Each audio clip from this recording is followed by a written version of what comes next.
12টা রাকাত নামাজ যে তুমি কেটে ফেললাম, ওই 12 রাকাত নামাজ করতে আমার যুবক ভাইটা তো আরো 1.5 ঘন্টা মসজিদে থাকতো। তুমি নামাজ কেটে নিয়েছো, ভালো কথা, তার খবর নিয়েছো সে কোথায় গেছে? সে চলে গেছে সানমার ওশেন সিটিতে,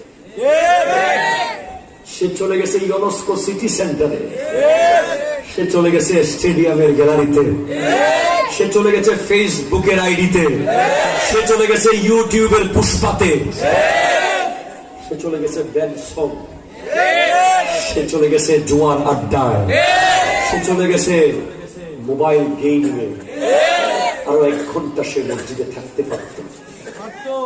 কেন করেছে? কি করেছো তুমি সেটা? আর কি বাকি? আমিও কাটটা দিচ্ছি, পোলা ফাইন মসজিদে ঢুকে আর বাইরে, ঢুকে আর বাইরে, শেষ। আর কি রে?